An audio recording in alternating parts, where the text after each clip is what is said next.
আমার খুব পছন্দের একটা হাদিস। আল্লাহর কাছে দোয়া করি আল্লাহ পাক যেন আমাকে এবং আপনাদের সবাইকে হাদিসটার উপর আমল করার তৌফিক দান করেন এবং এই হাদিসটা প্রচার করার তৌফিক দান করেন। সহিহ মুসলিমের 9 নম্বর হাদিস আর মিশকাতুল মাসাবিহ যে বইটা আছে এই বইটার 2 নম্বর হাদিস। হাদিসটার নাম হচ্ছে হাদিসে জিবরিল। হাদিসে জিবরিল বা জিব্রাইল যেটা আপনারা বলেন। রাসূলুল্লাহ সাল্লাল্লাহু আলাইহি ওয়াসাল্লাম, আমরা নবীর নাম শুনলে দরুদ পড়ব, তিনি একদিন মসজিদে ঠিক এভাবে বসেছিলেন আর তার আশপাশে সাহাবায়ে কেরাম রাদিয়াল্লাহু আনহু এভাবে ঘিরে ধরেছিলেন। এমত অবস্থায় মসজিদে একজন ব্যক্তি প্রবেশ করলেন। আমি অল্প করে বলছি, শর্ট করে বলছি, অনেক লম্বা হাদিসটা। এমত অবস্থায় একজন ব্যক্তি মসজিদে প্রবেশ করলেন। প্রবেশ করে একদম নবী সাল্লাল্লাহু আলাইহি ওয়াসাল্লামের হাঁটুর সাথে হাঁটু লাগিয়ে দিয়ে বসলেন। তাহলে কিভাবে বসলেন?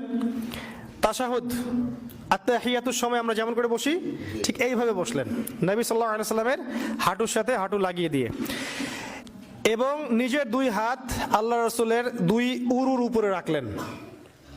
টিচার আর ওস্তাদের বসার আদবটা বুঝতে পারছেন? অবশ্য উনি বসে বলেন নাই রাসূল সাল্লাল্লাহু আলাইহি ওয়াসাল্লাম একটু তাকান, একটা ছবি তুলি, উনি এটা বলেননি। উনি গিয়ে বসলেন। আপনি গেলে কি করতেন? হুজুর একটু তাকান, আপনার ফোন নাম্বারটা একটু দেন হুজুর। এবার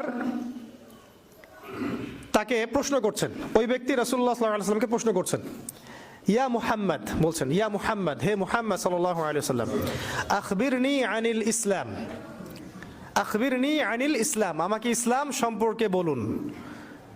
জানতে এসেছেন, ইসলাম সম্পর্কে বলুন। আর যে ব্যক্তি আসলেন তার চুলগুলো ছিল খুবই কালো, ঘন কালো চুল, ঠিক আছে, কুচকুচে কালো, আর জামাটা ছিল খুব সাদা, ধবধবে সাদা। মানে সফর করে আসলে যে একটা চিহ্ন থাকে এরকম কোনো চিহ্নই তার মধ্যে নাই, মনে হলো আকাশ থেকে টুক করে পড়ছে এরকম। খুবই সুদর্শন, খুবই সুদর্শন দেখতে। নবী সাল্লাল্লাহু আলাইহি ওয়াসাল্লাম বলছেন, উত্তর দিচ্ছেন যে আল ইসলাম, ইসলাম হচ্ছে, ইসলাম ধর্মটা হচ্ছে ইসলাম ধর্মটা হচ্ছে আন তাশহাদা আল্লা ইলাহা ইল্লাল্লাহ ওয়া আন্না মুহাম্মাদান আবদুহু ওয়া রাসূলুহু। ইসলামের প্রথম বিষয়টা হচ্ছে তুমি আল্লাহ ছাড়া কারো ইবাদত করবে না এবং এই সাক্ষ্য দিবে যে আল্লাহ ছাড়া কোনো ইলাহ নাই আর মুহাম্মদ সাল্লাল্লাহু আলাইহি ওয়াসাল্লাম আল্লাহর বান্দা এবং রাসূল। এই সাক্ষ্যটা আগে দিবে। মানে কি? মানে হচ্ছে তুমি আল্লাহর সাথে শিরিক করতে পারবে না, আল্লাহর তাওহীদের উপর থাকতে হবে আর রাসূলুল্লাহ সাল্লাল্লাহু আলাইহি ওয়াসাল্লামের সুন্নাহর উপরে থাকতে হবে। এই হচ্ছে লা ইলাহা ইল্লাল্লাহ মুহাম্মাদুর রাসূলুল্লাহর সংক্ষিপ্ত কথা। আর কি আছে? ওয়ান তুকিমাস সালাহ, এবং তুমি সালাত কায়েম করবে, দৈনিক 5 ওয়াক্ত নামাজ আদায় করবে।